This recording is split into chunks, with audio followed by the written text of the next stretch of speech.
ওনারা বেশ কয়েকবার কথা দেওয়ার পরে কাজটা করে নাই, সেই জন্য বেশ কয়েকটা দুর্ঘটনা হচ্ছে।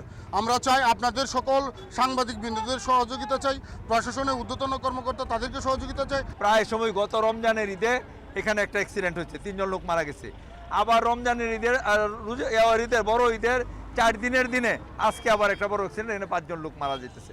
এতে করে এলাকাবাসীর দাবি ওই গুলচক্কর যেন এখানে একটা করা হয়, এই বাইপাসের সংযোগ স্থলে বেপরোয়া চলে এগুলা একটু গতি রোধ করাইতে হবে, এনএসসি ক্যামেরার মাধ্যমে এই নিয়ন্ত্রণ করতে হবে। মুখোমুখি সংঘর্ষে আসলে এখানে একটা দুর্ঘটনা ঘটেছে। আমরা জেনেছি যে 3 জন স্পট ডেড হয়েছে, আর হয়তো আহত আছে, তাদেরকে হসপিটালে নিয়েছে।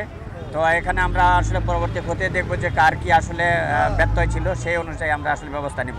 আর যেটা হচ্ছে ট্রাফিক মেনটেনের জন্য যে আসলে যে দরকার, আসলে স্পিড ব্রেকার দরকার। আসলে এটা রোডস অ্যান্ড হাইওয়ে আসলে কথা দিয়েছে যে এখানে আসলে স্পিড ব্রেকারের কাজ অতি সম্প্রতিকালে শুরু করবে।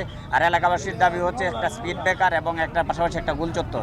তো গুলচত্বরটা যেহেতু একটা সময় সাপেক্ষ, রোডস অ্যান্ড হাইওয়ে এটা সবাই নিয়ে আসলে তারা এটা সম্পন্ন করবে। আমি এর মধ্যেই আমাদের রোডস অ্যান্ড হাইওয়ে ডিপার্টমেন্টের সাথে কথা বলেছি, এক্সএন মহোদয়ের সাথে কথা বলেছি। তিনি আমাকে আশ্বস্ত করেছেন আগামীকাল থেকে এখানে স্পিড ব্রেকারের কাজটা শুরু হবে। আর গোলচত্বর এটা যেহেতু একটু বড় কাজ, এটা অতি শীঘ্রই তারা প্ল্যান করবেন কিভাবে করলে এটা সুবিধা হয়, সেটা কাজও দ্রুত গতিতে চলবে। তবে আগামীকাল থেকে স্পিড ব্রেকারের কাজ শুরু হবে এবং এখানে যারা লোকজন আছেন তারা আমার কথায় আশ্বস্ত হয়েছেন, তারা বিশ্বাস রেখেছেন এবং তারা এখন রাস্তা ছেড়ে দিবেন, আমাদের যান চলাচল স্বাভাবিক হবে।